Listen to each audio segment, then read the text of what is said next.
Okay, we are in post-show. First thing I wanted to talk about is Jeff was mentioning in pre-show that his kid and my kid are the same age. We both have 13-year-olds. There has been no inklings of possible sex ed on the horizon for my child. But yours apparently has started getting stuff? Yeah, and it was actually kind of a weird deal. She's in PE, so all the girls who are in PE got to do sex ed this past couple weeks. It was gender divided? They actually divided the genders up. Wow. Yeah. And then I started hearing some of what was said, and I encouraged I encouraged this because I figured it would be some type of abstinent only type sex education. And the very first one, the introduction was, "You're all presents. You're all gifts." That's the worst. And that's absolutely what it was. The idea was you're a gift, and you should Don't let anyone not be opened. Yeah. You're special, and you're a gift, and blah blah blah blah blah. And if you happen to have a child out of wedlock, they'll be a gift too, but a different type. Yeah, not something to throw away. Jesus, seriously.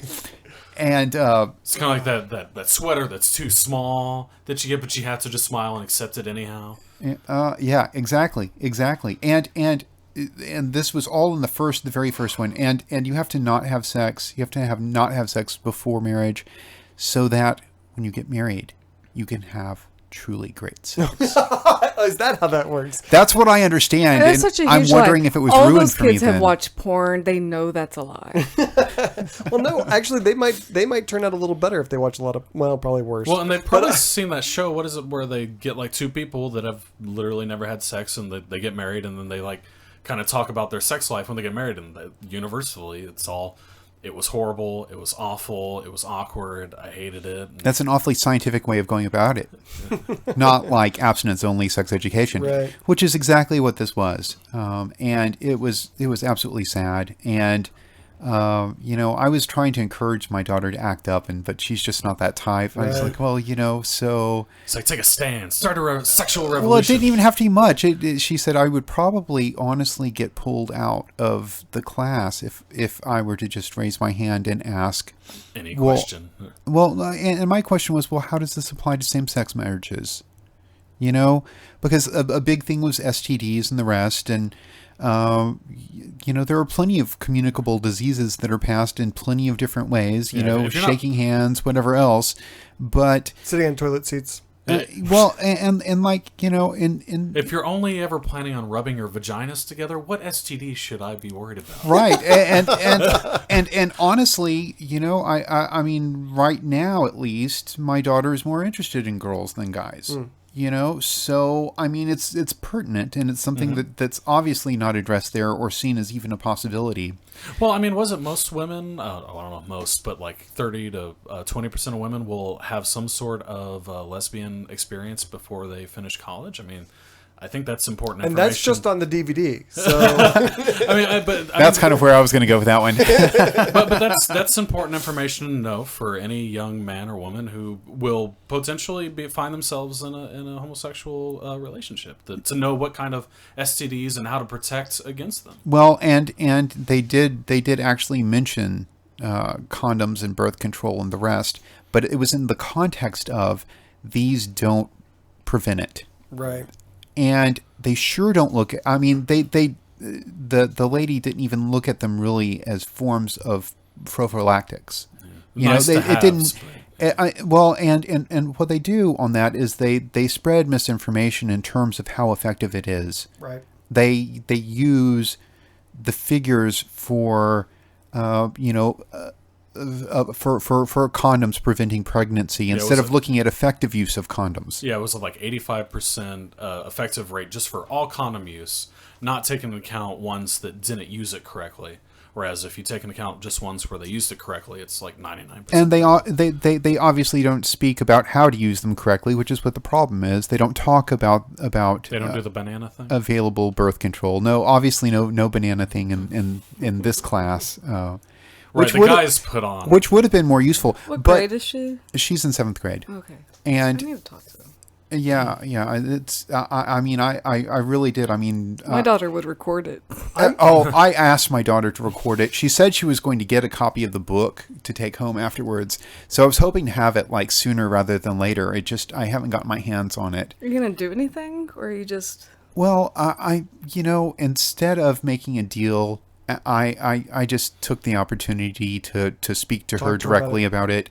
And, she appreciated it. She really did. I think I'm going to hold my daughter out of sex ed as long as we're living in Texas. I mean, I as soon as like the permission, because I know there's going to be a permission slip or something, and they're going to an announcement they're sending home.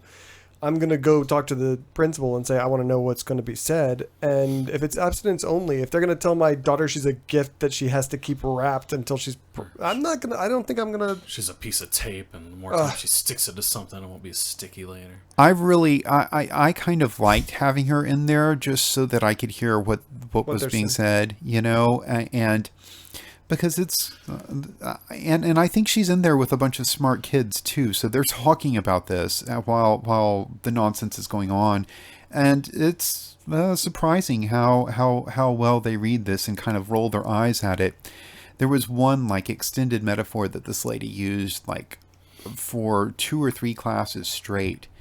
And she was talking, and she built it out of a story about your mother going to the store, and while your mother's at the store, you're watching your little brother and your sister, and there's a fire in the fireplace, and your 2-year-olds and you fall asleep. Your 2-year-old brother pulls out the little poker for the fire and sets the curtains on fire, and then she goes on through some crazy, I don't. It was a reach, but she went on to say that the fire is sex, and the fireplace, it is built out of stones that are things like marriage and this other stuff, and the sex needs to be within the marriage and this relationship that's built up. And if not, it's not going to work, and it's going to set your house on fire and kill your kid brother. I don't know about that. I don't know if she went to. I thought maybe she was getting like it's like the clap and it burns. Like maybe that's where she was going. I could almost go there with her, but it was absolutely hilarious. I asked her if the fireplace metaphor was explained in the book, and I think parts of it are. So I really want to get my hands on this book now so that we could look at it. I was kind of surprised. There was a story we were almost going to talk about today during the show about some sex ed material that has come, abstinence-only sex ed material out of Ohio. I spent a good portion of the other day, actually just because all of their materials, it's a Catholic organization, I forget what they're called, Healthy Visions. I don't recommend, but if you really want to see it, go ahead. So I watched the entire thing, and I was surprised at some of the things they said, because they were like, oh, and it's okay if you're gay or you're straight or whatever. And they say, it's okay. There's probably people in this room who have never done anything. There's probably some people who have messed around a little bit, and people who are like, boning everything inside, and that's okay. No judgments, but that's a really bad idea. It's awful, and you need to save it for, so much contradictory stuff. But, I was surprised that they mentioned the gay stuff. But then when they get to the mechanics of sex, they say there's 5 different kinds of sex. And they're all straight kinds of sex. There's, they say, so the first type is intercourse. And they explain that as penis to vagina. What about vagina to vagina? Hecky13 in the chat room That's not intercourse. If you know how hard it is to rub vaginas together. And the porn stars make it look really easy, so I think that's a problem for you, Hecky. That's movie magic. And you're right, Leslie. That would be outer course, which is the second, which is penis rubbing on the outside or near the vagina, no penetration. That would be scissoring. Would be outer course. No, there has to be a penis involved. Oh, that's right. Because otherwise it's just Satan rubbing. I don't know. But like on this slide that they're showing to high school kids, like next to intercourse, the little logo next to it is a key opening a lock. But next to outer course, it's a dog. Like, it's so weird. And then like they get to anal sex, and it's a picture of a guy wearing a gas mask. I'm like, the fuck kind of subliminal messages are they sending to these kids? Can you screen share with that program? I don't know. Maybe we should look into that. We should look into That it. Yeah. definitely needs to be posted on the Atheist Web. Yeah, I'll post this when I get Airwaves home. page. Yeah, my assumption was the dog thing was like you pet a dog, so you would like you rub the dog, you Not- rub I thought it your was just dog shit humping. together. Humping That your was leg. my maybe the connection he was trying to make. That You should not be manually stimulating your dog's genitals, okay, Reb? That's not something you should be doing. I'm saying that's what the guy was probably. Although it is legal in Texas. Is it really? Oh, if you say it is, I believe it. It is, right? Reb is like, oh, thank Yeah. God. Holy crap! Yeah, I think I'm gonna keep my kid out of that. I don't even want her to hear that. I think. I remember one year, like we had like over we had a couple different sex ed kind of courses for different age groups, and I remember one year we had a rodeo clown was the sex ed kind of teacher, and he kind of did like a drugs. It's like a kink. Well, no, thing. well, I mean he did like drugs and STDs and stuff, and he did the rodeo clown thing for the kids, like to talk to them age appropriate drug stuff or whatever, and then as he talked to the high schoolers and junior high, he would talk about drugs and STDs and illicit behavior, shit like that. But he didn't take off the rodeo clown makeup, so the whole time it was just like, who the fuck are you? Why are you dressed like a There fucking are going to be clown? so many kids from that who are just into clowns. Well, we had this one guy that was like a troublemaker dude, and he was just like, dude, shut the fuck up, like. You're a fucking clown. Why do I care what you have to say? And he got thrown point. out of there so fast. The principal ripped him out. We were like, "Oh, Alonzo, shit!" Like, it was pretty crazy. So crazy. All right, let's move on to annoying shit that churches do. Andrew Seidel, or let's wait till Reb fixes. I'll fix. Well done. I don't know why everyone is destroying mics tonight. That's It's because they had the these third crappy one. stands. I've never had a problem. I don't know what your problem is. Mine, I hit it. No, I know what your problem is. So Andrew Seidel with the Freedom from Religion Foundation wrote a letter to a city council in Michigan. I'm going to try and pronounce the name of this town. I can't do it. But basically, the city voted for an exemption to their noise ordinance for places of worship. The result of that exemption has been local churches being annoying as fuck, ringing church bells really loud, and some local mosques are broadcasting their call to prayer on loudspeakers at 3 fucking a.m. in the morning. I would lose my fucking shit if I were in that town. Seems like there should be like an atheist church, and they just like blast Heavy death metal. or something. This is part of our worship service. Highway to Hell. But I've had some run-ins with churches doing really annoying shit in my neighborhoods before. Has anyone else had that experience, or no problems with churches? We had the Catholic Church and Baptist Church. They had bells, but they never rang them. Only during like funerals and stuff. And well, where I'm from, the it goes off all the time. So every hour, Oh my god, yeah, I couldn't deal. yeah, Even But like no, at not night. yeah, Oh, that sucks. Like, who is there? Or is it just on its own like yeah. mechanical It's on. Yeah, system? Oh, okay. nobody's doing Digital, it. yeah. It's not Quasimodo's not up in the tower. I was just like, man, that's gonna And be when shitty somebody dies, stuff. Yeah. I think they actually do the number of bells to the number of years. If there was a call to prayer going off at 3:30 in the morning, though, next to my house, I think I would be burning them off. I was gonna say firebomb for sure. I honestly, and I just don't see how anybody could like actually arrest me for making that a hate crime, because fuck that. Reverend Redbeard in the chat room says that's why he owns a shotgun, to blow those speakers away. All of a sudden, all the lines seem to be getting cut all the time. I don't know why. Maybe it's supposed to be animals or something. There's a law, right, about not having having guns being sold near churches. Isn't there? That's a thing. Wow. I'm I surprised. think I'm that's a surprised thing. too. Like I I'm would surprised figure, they're not- like, please sell them in I your looked at churches. I looked it up. Went, well, I'll have to go look at it again because I always wonder. We've got this gun range right here, but then we've got that church there. Oh, and and if you could somehow, yeah, I don't think that's Make a law one in or Texas. the other stop. No, they probably do like because you also have the. there are people drug- that would probably love me for getting the gun range stopped. Yeah, I've I don't heard know that. how I could live. I wouldn't be able to live over there. Yeah, I've heard that gun range from here. And it's like, Yeah. man, that's crazy loud. Yeah, it's awful. Anyway, I when I used to live in St. Peters, Missouri, which is right outside of St. Louis, there is a Baptist church there that's been there for a long time. But just one day, they got a new idea that they were going to put a spotlight on their church, and it just points straight up, and it's done all night. And you know they're in Harvester, Missouri, so they're a little ways away, but it like drowns out everything. I mean, all you could see if you're in my yard is this light going up into the sky. All the stars are gone. You see nothing else. And beyond the fact of just how annoying the light pollution was, like every time I'm outside, I got to look up there and be reminded about the assholes who are just over the hill. That just light pollution, forget the noise. That annoyed the fuck out of me. Muslims should have put on like a laser light show every night as well.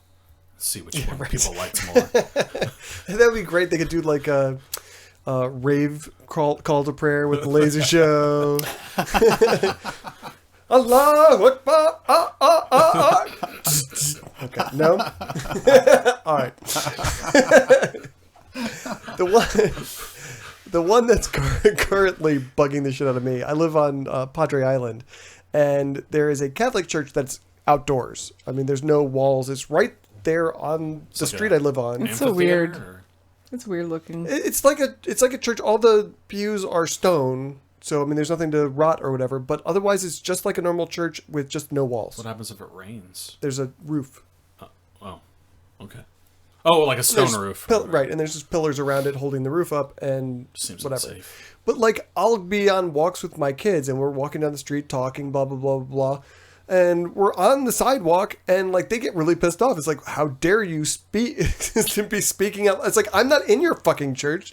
You're the asshole who built your church without any fucking walls. I'd be the I guy want to that- drive by with my. Yeah. Like, Oh yeah, I'd blast my Highway to music Hell? so Oh loud. yeah. Every day, all day. We could probably get a bunch of people to do that. oh, we should get an atheist parade. That would be fun. We all gotta get the same song playing. We could And get all all synced don't up. forget it's open carry, so come prepared. Oh, have our outro music playing or whatever. there you go. There you go. That would be so fun. I feel like though because one of the things that Andrew Seidel in his letter said is that there's no religious reason for bells or for the call to prayer. That those are things that grew out of a necessity for communicating with their Yeah. believers. You could just send out a mass text, Yeah. and the same thing would occur, yeah, which and tell- probably be better. Right. Well, and it tells me that really I feel like they're now using it for proselytization, sort of like a free commercial. Hey, there's a mosque here. Hey, there's a stupid church here. And that they're not really interested in actually talking to their believers. They're interested in convincing other people to come check them out. And what church bell is going to convince it? And it'll be like, oh, I didn't realize there was a church nearby. The kind of person who would react to that is the kind of person who would react that way to that. I mean, there are people who are dumb. I would figure like people would be like, shut that shit off, and now I'd hate religion even more now. Like Mormons. Mormons going to your door is statistically no one converts. It just doesn't happen. It's just a waste of time. Seems like the bell thing would be another waste of time. If someone wanted to go to your church, they already know about it. Your town's not that big. It can be. There are big towns. Last thing, since it's Super Tuesday, I wanted to talk about just voting experiences. I early voted, but I voted at like 2 or 3 in the afternoon. And in Texas, you have to tell them, do you want a Democratic ballot or a Republican ballot? I requested the Democratic ballot, and there's a Democrat handling those and a Republican handling the others. And she handed me the I early voted sticker, and she said that's the first one I've been able to give out today. It's like 3 in the afternoon. Today, my wife went to vote, and she went at like 5 o'clock. There was an hour-long line to go vote if you were a Republican. If you're a Democrat, You just walk right up. There's no one there. There's a whole separate table for them. She probably just ruined her entire career because she got in the long line thinking whatever, and then as they got around the corner, it said Democratic voting around back. And she's like, "Oh, is this the line for voting?" And they're like, "Yes, this is the line for voting." Which is and then she had to do the walk of shame when she's like, "But Democratic voting? No, that's around back." And like all the parents of her students, other teachers at her school. I'm just going to go check on the other one. That's all I'm doing. I'm going to go make sure there ain't no liberals around here. I'm an election official, making sure there's no funny business going on. I've got my CHL. I'm packing heat, so if there's any liberals over here, I'll take care of them. It's really depressing. No. The first time I voted on Padre Island, I actually got applause when I asked for a Democratic ballot. I was like, this is so weird. So yeah, in my line, the person behind me was having a conversation about, just voting in general, because there was a line, about their boss probably wouldn't let them off to go vote, and they were talking about, oh, well, they probably wouldn't want us to go vote either. I was thinking about that. So probably all of the people that were in line with me, because I went after work one day, are people who work and can't get off otherwise. from work. So all the Republicans probably voted during the day. Yeah. We had one in line. Yeah, whenever I voted, I could have guessed. It was a very small line. Everyone was in the same line. You just went up and you told the lady, "Oh, I'm a Democrat or I'm a Republican." They print out your little sticker, had a D or an R, you typed in your number and did your vote. So I don't know, it's weird that they would make you go into lines. It just seems like it's not like there's any need for the line, really. It's a favor to Democrats. Yeah. Get out of there. Yeah. Don't spread your ideas before you get up there. To prevent violence is probably a good reason to keep them separated. I mean, it's not like there's any special procedure, though. I mean, it's literally just a number you type in, and then Right. they're going to give you a unique number every time up there, and there's nothing unique about the number. It's Republicans or Democrats. So, I'm going to check the primary results just to see if anything interesting has happened. It looks like Mark Gonzalez won the DA's race, so Cool. we've officially... and our hero, fucking not Greg Grebe, the other dude. Blake Fan. Yeah, our hero, Yeah. Blake Farenthold, our hero. He looks like he's going to win, too. Oh, well, I guess that's positive. Clinton won Alabama. She won Arkansas. Colorado hasn't been called yet. Clinton won Georgia. Clinton leads in Massachusetts. Clinton leads in Massachusetts. Yeah. Ooh, I thought that was going to be a Bernie state. That's unfortunate. Clinton 51% to Bernie 47%. I didn't think it was going to be that close. Minnesota, they haven't called yet. Sanders won Oklahoma. Clinton won Tennessee. Clinton won Texas. 67% to 30% with 14% reporting. Sanders won Vermont and Clinton won Virginia. I started looking at Jill Stein's platform this week because like Bernie Sanders is not winning in more than like 2 states after this. Is I think something like that. I mean, it's Contrary to what the emails will tell you. That he right. sends They're out. not doing well. I think he will stay in the race, and I think he should stay in the race because she could have an aneurysm or something. You never We know. can only hope. Well, and I think his presence pulls her left, too. Yeah. Yes, exactly. So I think she'll abandon that once she's in the general, and she'll definitely abandon it if she wins the presidency, which I'm not convinced she can do. I'm in Texas, so I think I'm voting for Jill Stein if Sanders is out. Because it literally makes no difference. Because They could really fuck up the system if he ran as VP to Jill Stein.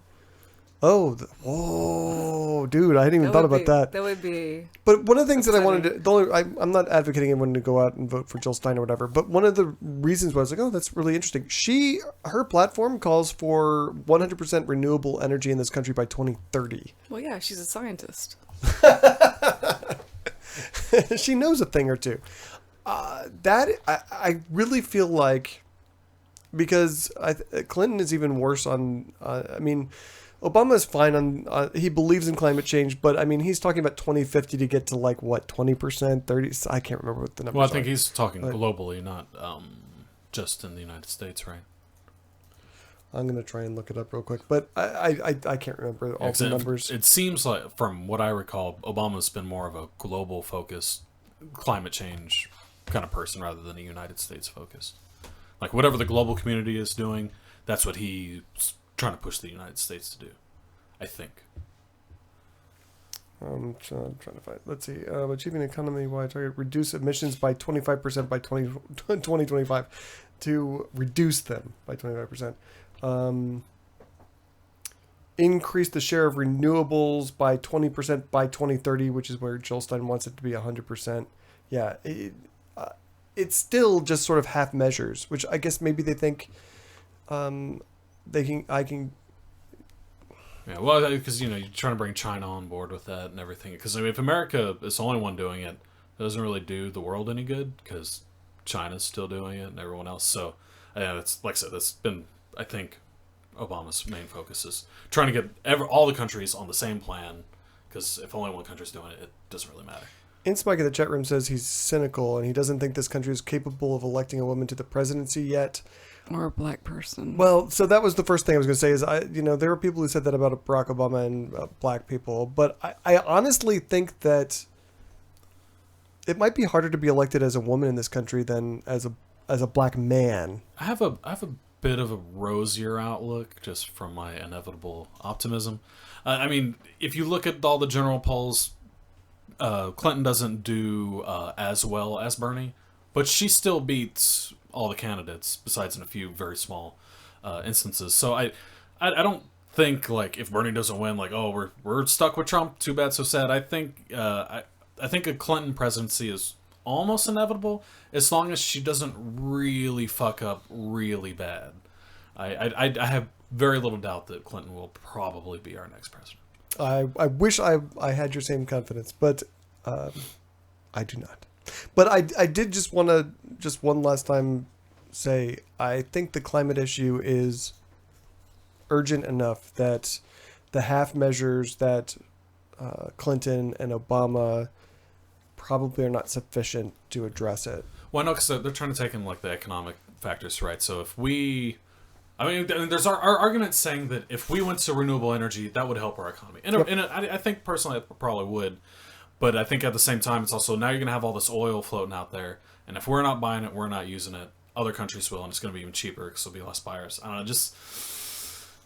know, there's a whole global economic impact that I think that Obama and potentially Clinton are trying to take into account there too. And I don't think. Wait. I don't know what the balance is there. You think that if the majority of the developed world abandoned oil, that there would be more oil being used? No. It's just because you would have less buyers, the buyers would have more power. Sure. Right, but I still think you would end up with less. So that would leave China with a better energy market, as opposed to America, who would be moving away from a resource. While it's dwindling, would also. If the industrialized world was only creating Tesla cars, the emissions from burning fossil fuels would diminish immensely. Well, that's true, but like I said, you got to get all the other countries to agree to that as well, and none of them. They're all doing more than we are. Well, yeah, we're doing. Well, ostensibly, I mean, you had China that said, "Look how much we cut," and then it turned out they really weren't cutting as much as they said they were, and it turns out that it could have almost gotten worse. We're comparing ourselves to China. Yeah, well, we're comparing ourselves to China, but China exists in the world, and they're still producing just as much as America is. I'd rather be compared to, some other... It's not a comparison as in like, oh, we're better or worse, but... This isn't an argument for not doing it. This is not an argument for not doing it. You're absolutely right, but I think their goal is to balance... renewable energy with the economies of the other world and trying to say, we don't want to find ourselves in a world where our energy is more expensive or harder to come by or not as efficient as China's would be given the current level of technology. Whether it's right or wrong, what the balance is, I don't know the numbers. Okay. You suspect, though, that it is reasonable to make this a long-term problem? It needs to be solved quicker than later. Sooner than later, for sure, but like I believe that is their viewpoint. Whether it's wrong or right, I believe they're wrong. I don't believe that that's their viewpoint. I think their viewpoint is they are looking quarter to quarter, election to election, and not looking at the problem as something that needs to be solved. They're looking at how do I pander to the environmentalists while still getting elected by people who work in the oil fields. I really feel that it's just pandering, but that's me. We're not going to solve this problem. We're all going to die. Pretty much. We'll see you guys next week, 7:30 p.m. Central. Depressing main show, depressing post show. That's not that depressing. That's what we're made to do, you know? Maybe we'll all die and that'll be the end. I just thought maybe like my death would be with, you know, a clean breath of air instead of a dirty one, maybe. It's gonna be, there'll be like a rip in time, space, whatever. There's no We'll be gone. gravitational waves. Ours are going to be just fine. We'll breathe fine. It's our Children. grandkids, really, that we have to worry about. Yeah, fuck them. Who gives a shit? I'll be dead by then. That's the Republican platform, right? They're going to be saying, fuck you. them. Fuck you, Grandpa. I mean, we're already saying that about baby boomers, right? I mean, they fucked our economy royally. They have fucked the system up so badly, and we're doing nothing to do anything differently. Well, there's Yeah. like that. Well, you know, what would do it is if we just changed the Constitution to ban anybody over 65 from voting. well, there's like, I mean, I think we could probably make for some radical fucking change if we did that. Well, I do wonder, like, in the future, what memes will be made about us, like, because there's like, or if they even make memes at that point, but there's already like the hollow memes, like the good guy '70s dad, where it's like, oh well, whenever I was in college, I just worked my way through it, and it's all. I do wonder, like, what kind of like generational meme in the future the kids will be making about. You'll never us. know because we'll all be dead. We're all dead. We're all dead, Dave. Okay, now we'll totally see you guys next week, 7:30 Central on Tuesday. Thanks for hanging out. Bye. I'm gonna go home and slip my throat, my wrists. So do you want to? Okay, We probably need to get. I'm gonna stop